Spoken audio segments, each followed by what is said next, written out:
Dead Island 2 had quite the development. First announced in 2014, it was initially developed by Jaeger after the original Dead Island's developer, Techland, decided to move on to the Dying Light series. However, a year after its announcement, Dead Island 2's publisher, Deep Silver, would remove Jaeger from the project, stating a difference in creative vision.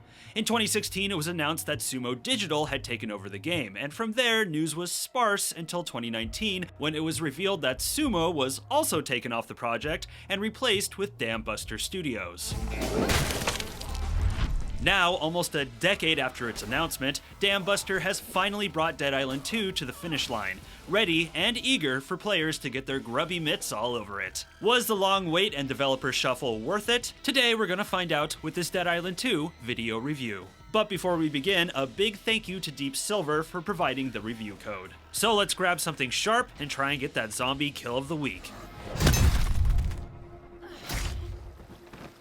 While the name suggests otherwise, Dead Island 2 does not take place on an island, but rather a zombified version of Los Angeles called LA. You take on the role of one of 6 zombie slayers, each with their own strengths and weaknesses, and are unleashed into the sunny streets for some ARPG action, full of lootin', shootin', and skull-crackin'.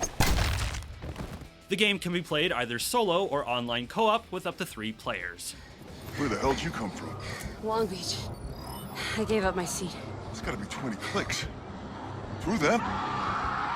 Taking place roughly 10 years after the first game, Dead Island 2 begins with your Slayer trying to escape a zombie-sieged LA via airplane. Although they don't get far when a passenger turns out to be infected and the plane is shot down. Waking in the twisted burning wreckage, your Slayer is bitten by one of the infected, but surprisingly does not succumb.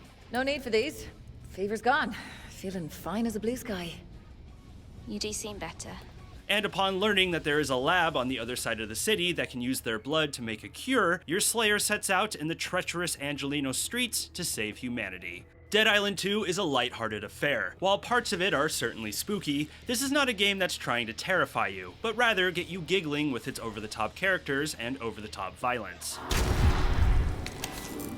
I would say its closest comparators is the Zombieland and classic Evil Dead films. I'll be honest, going into this one I was expecting the story to make me groan and cringe, especially with its themes revolving around the current LA entertainment scene, spoofing the film industry and influencer culture. Things I'm fatigued in seeing in media in general. Although, playing through it, I have to admit, I did get a kick out of the narrative. Dead Island 2's story is not amazing by any means, but it has some decent humor in it, enjoyable cutscenes that don't overstay their welcome, and a few good surprises along the way. And I enjoyed the cast of goofy characters, like this disfigured sewer dweller with a heart of gold and a love for cinema. And I liked my Slayer as well. Sure, she had a few lines here and there that made my eyes roll, but her dialogue had a tendency to be right on point for the given situation. Just keep pushing through mounds of shite. I doubt this story is going to be getting an HBO adaptation anytime soon. Oh, excuse me, Max, I mean. Ugh. But as I said, it's entertaining, has fun characters, and is worth a few chuckles. Built in Unreal Engine 4, Dead Island 2 is a graphical stunner, making the nauseating oh so beautiful. Oh, Jesus Christ. The lighting is simply superb, with the warm glow of the California sun recreated damn near perfectly, and the detail is intricate and realistic. Every interior you enter not only feels distinct, but like a place humans have actually lived and worked in, and most objects have physics applied to them, which only helps the immersion. While not a one-to-one recreation, Dead Island 2's depiction of LA strives to be faithful. Being a former Angelino myself, I can't really speak to the accuracy of places like Beverly Hills or the Hollywood Hills, as I personally didn't really hang around there, but Venice Beach and Santa Monica are pretty spot on. True to life, Santa Monica's Ocean Avenue is full of high-class boutiques, and Venice packed with t-shirt shops, tattoo parlors, and as I mentioned in my first impressions video, absolutely horrendous public bathrooms. Oh, I've gagged in these toilets in real life, and the attention to detail is appreciated, I suppose. Personally though, eviscerating the undead in places I've set foot in many times adds an extra degree of fun to the experience. Whoa! You got no shot on this 8-ball. Character models look fantastic and animate believably, as seen in the game's excellent cutscenes, but it's the zombies themselves that really steal the show. These are some of the most detailed Walking Dead I've seen in a video game. It's the variety in their appearance that really impresses me. There is a wide range of different body types and clothing styles for the zombies. Seeing two zombies that look the same in a horde is fairly uncommon, and you really get a sense that these corpses were actual human people at one point. The zombies are in various states of decay too, which is a nice touch. You see walkers that look like they've been rotting for months, and those that look like they just turned. It's the little details that get me. For instance, most of the zombies have broken, mangled teeth, which I imagine was caused from chewing through bones. And damaging a burnt zombie, you'll see their skin chip off in harsh charcoal chunks. Ugh. The cherry topper is the damage and dismemberment system, where your attacks cause realistic locational damage. Lacerations reveal wiggling guts and bone, clubs to the face can dislocate jaws, blades can lop off limbs, and acid will burn away skin and muscle. It looks amazing, and absolutely disgusting. Any criticism I have for the visuals are just nitpicks. Reflections in mirrors are a little funky looking with the geometry flattened, and sometimes you'll see dismembered reflections of your weapons, which doesn't look great. Shame this game didn't get the ray tracing treatment, as I feel it really would have benefited from it. Bugs were never an issue, but every once in a while a zombie would clip through the floor, and there was one cutscene where an NPC clipped through the floor as well, although it only happened once and likely will be cleared up in a patch soon.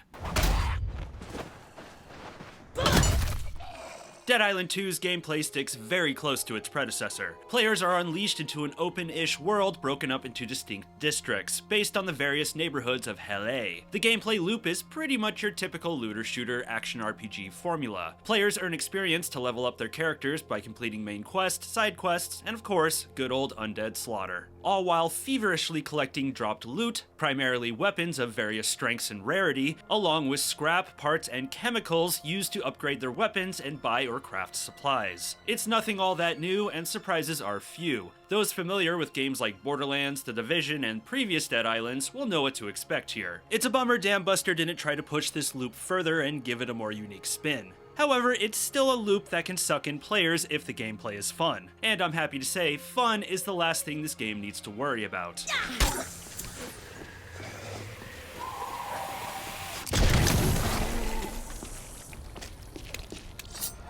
The main feature of Dead Island 2 is its visceral melee combat. Dambuster has taken Techland's initial mechanics and polished them to a sheen, making for combat that feels satisfyingly weighty and hard-hitting, but also rapid and smooth, with a rhythm that is easy to get a feel for, effortlessly sidestepping the awkwardness other first-person melee combat games can fall into.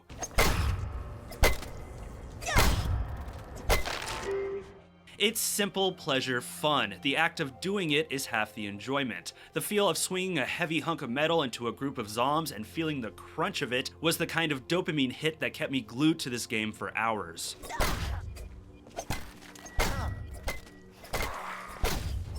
Admittedly, the combat can get a hair repetitive, particularly in the later hours of the game, but Dambuster does a decent job of mitigating this by upping the challenge through new zombie types, more challenging quests, and more importantly, letting the players get their hands on crazier weapon types.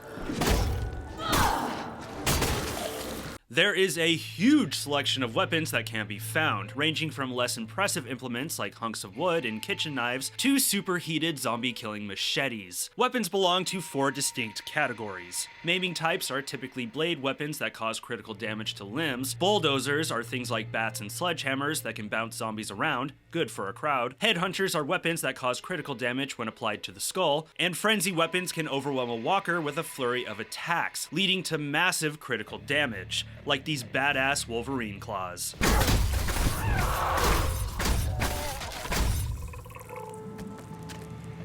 Oh, gross. While most of the weapons can get you through most of the situations, the categories help a player balance out their arsenal so they can take on any given situation comfortably. Players can also enjoy a wide variety of curveballs, throwable sub-weapons that require a cooldown after use. The first you get is Meat Bait, meant for luring zombies, often to get them into a trap. Past that, you get a fire suppressor that obviously puts out fires but can also stun zombies, as well as classics like Molotov cocktails and pipe bombs. But my favorite are the throwing stars. Nothing makes you feel more badass than taking off a zombie's head at the last second with a well-placed star. Guns are definitely here too, but like the first game, aren't introduced until you are well into the experience. And I appreciate that choice, because it allows players to get good and comfy with the ins and outs of melee before diving into the far more powerful, although considerably more rigid, gun combat. Shooting is snappy and satisfying, although not quite as enjoyable as the melee, which I assume was the intention.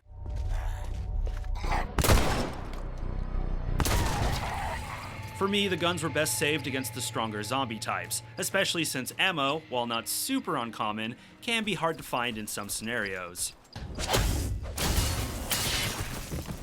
Like in the first game, weapons degrade from use and eventually break, requiring the player to scavenge another one, or better yet, repair it at one of the numerous workbenches scattered throughout the game. Along with repair, players can spend their scavenged scrap on a bevy of upgrades for both melee and firearms, increasing attack power, durability, and critical hit chance, and sometimes with a trade-off, like increasing attack power but lowering durability. A nice feature too is that weapons can be upgraded to your current level so you don't have to scrap a favorite when it becomes too weak, although the fee for this can be hefty. As is the growing theme of this review, this is another element that will feel familiar and typical to most players, but it works, and the flexibility it affords is appreciated.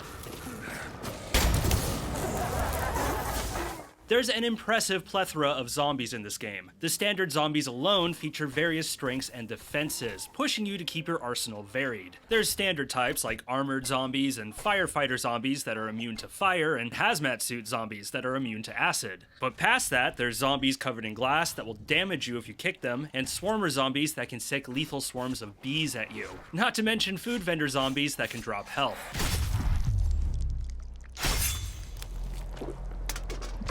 It was always a pleasant surprise to see a new zombie type, as they do keep coming throughout the experience. And in the later hours of the game, you will find yourself shuffling through your weapons constantly to deal with them, which keeps things nice and dynamic. The stronger types, however, are really what spice things up.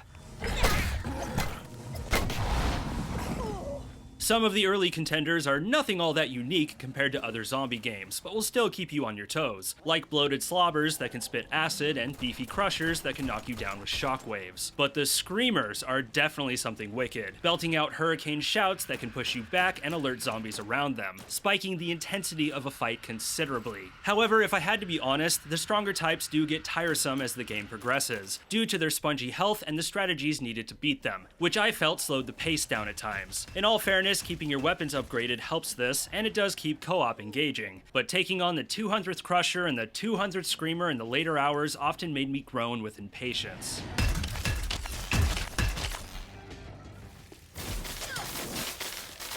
One of my favorite aspects of the game is that you can interact with the environment through what I would call an elemental liquid system. It's that thing where if zombies stand in a puddle of water and the water gets electrocuted, the zombies get electrocuted. Along with that, pools of acid can melt zombies away, and I think you can guess what the gasoline does. This system is present in some form in just about every combat situation, and is a go-to for dealing with the stronger zombie types, although it can also work against you, which I think adds a good degree of unpredictability to the fights. A nice touch is that it's also used in, admittedly simplistic but cool environmental puzzles, like using water at electrical sources to power stuff up, or wash away acid to get through an area unharmed. It's nothing mind-blowing, but it helps mix things up a bit.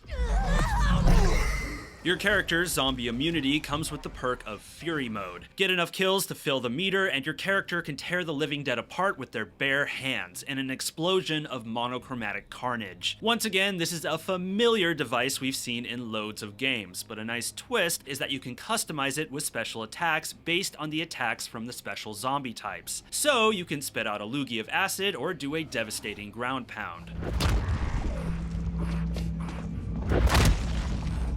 Fury Mode is one of many things that can be customized in the game's new card-based skill system. Throughout the game, players will earn and collect cards that can be slotted into 4 categories affecting how your Slayer behaves. Initially, the skill cards grant basic abilities like being able to dodge, block, or perform drop kicks, which was easily my favorite thing to do in the game.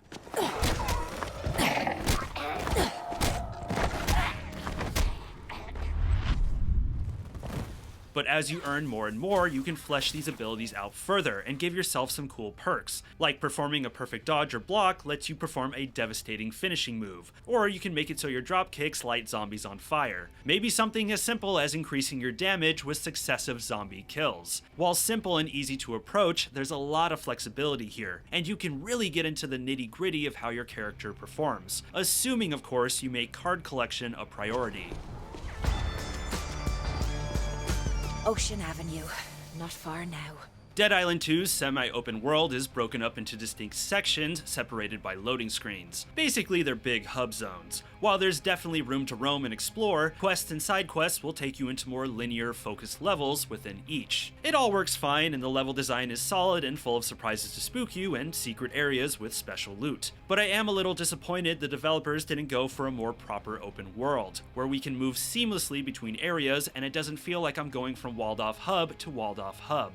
The recent Hogwarts Legacy is a great example of how you can have an expansive open world with a lot of freedom that funnels into more curated levels. I feel like that sort of design would have been great here. Then again, with this game's rocky development, perhaps something like that just wasn't in the cards. But maybe it's something the dev can strive for if we ever get a Dead Island 3. And if you allow me one nitpick, the devs have a tendency to block off sections or create invisible walls by basically having furniture loosely put against doors and entrances. And it's one of those things where I go, wow, my character is able to decimate dozens of zombies and do all this crazy stuff, but somehow isn't able to push some furniture out of the way. I don't know, that sort of stuff always takes me out of it a bit.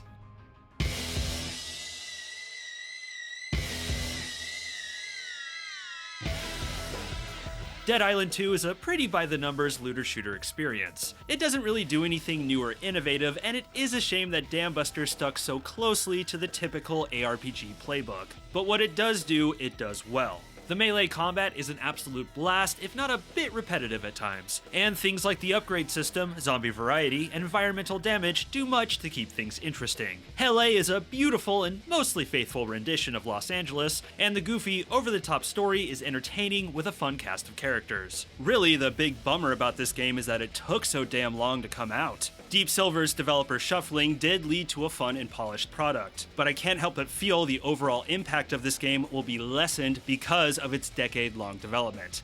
I guess we'll just have to see how gamers take to it. If you have a need for some highly detailed zombie carnage, or are just looking for a good co-op experience for you and your buddies, it's hard to go wrong with Dead Island 2. And if we see a Dead Island 3, hopefully it comes sooner and takes a lot more chances. And that's it for me.